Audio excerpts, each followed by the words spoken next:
Hi, this is Andrew Carvajal from Carvajal Law, and welcome to another video of the Alpin Academy.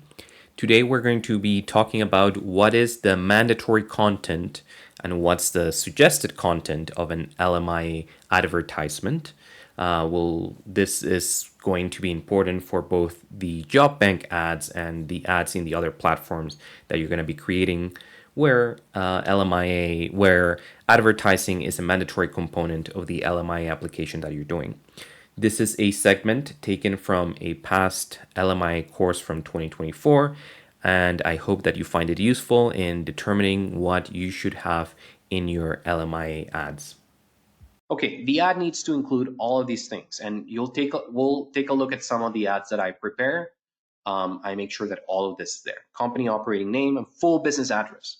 I've seen LMIA refusals because in the job bank they don't display the full address.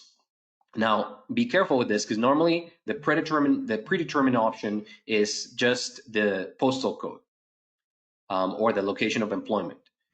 You should have the full address. The people should be able to see where the company is. It's kind of silly, but that's the way that it is. And again, it could be reason for a refusal. The only cases where there's an advertising variation where they allow to not have the full address is if you're hiring someone for your personal home. So let's say a caregiver for your personal home. In that case, you can just put the postal code of the general location of employment. If there's more than one location, then you can put a primary and a secondary. I find that with the job bank doesn't really work that well. So I normally just put the primary, but in the additional ads or the link to job bank, which has the additional information, I put that. I put primary location, whatever it is, secondary location, whatever it is. Sometimes I put primary location, whatever it is, and work at different sites across the Greater Toronto area. So a lot of construction jobs, they don't really just work at one place. So I put the location of the corporate office, and then I put somewhere in the ad that it requires work at different locations across the GTA. And obviously, and if it's across different places, you need to make sure that you hit the median for all of those. There's some options in Job Bank that you can double click. There's some things that you can click where it says different locations, work at different locations. So I normally do click that when it's at different locations. Contact information to apply, we normally just use email, title of position. The title of position with Job Bank is annoying because it's predetermined, so you need to pick the one that fits the most. In the other ads, you can vary it a little bit. You'll pick the job duties that make sense. We'll take a look at how that normally works. Hours, we'll take a look at how that, so hours is not actually in the list of things that are mandatory, but the way that I see it is that it should be mandatory. It's really, if it's an annual wage, it's impossible to calculate how much you make per hour without the hours there. Terms of employment, wage, if there's any incremental pay added there, if there's any benefits like discretionary bonus, things like that, make sure you include them. Again, the job bank will only allow you to include some stuff, but in the other platforms, you can include everything. Skills requirements, again, we'll take a look at some examples. And language involved in the position. For me, it's always English or French. I would never put Mandarin an asset, Spanish an asset, nothing. Like, you're just risking an LMI refusal if you use any other language. The only times where I've seen this work is if you're doing an LMI for a newscasters for a Pakistani TV show. Well, I mean, in that case, I need to speak that. Or if you're doing a caregiver for someone with high medical needs who does not speak English. But I would say by no means, and I never risk it, I never put a language that's not English or French. Never. I find other ways to get around it, which is having experience with products or whatever it is of a particular country. General advertising duration in most cases is 4 weeks of advertising, unless you're exempt or unless there's a variation. It has to have occurred within the last 3 months prior to submitting the LMIA.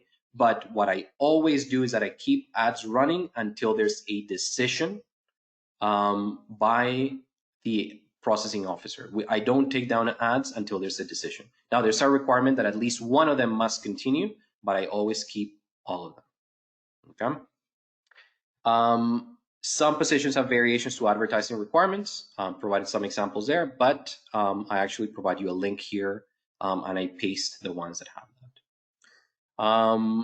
Yeah, and so I've just kind of like listed the advertising variations there. Quebec also has advertising variations under more than 300 NOC groups under the facilitated process. You have the full list there in French. It's great because in many cases in Quebec, you can just submit an LMIA application without having to advertise, but you need to take a look at that. If it's low wage, I'm going to include language about transportation, employer paying transportation costs to Canada at the beginning of the work period and return home. Now, a lot of employers ask, well, what if the person decides to stay in Canada, becomes PR, switches employers? That's fine. You just need to make sure that if they quit, you tell them, okay, we're committed to paying for your trip back to your home country now that you're no longer with us. If you want to stay in Canada, then you're responsible for changing your status and for them to confirm in writing that they're not interested in them paying for their transportation back home.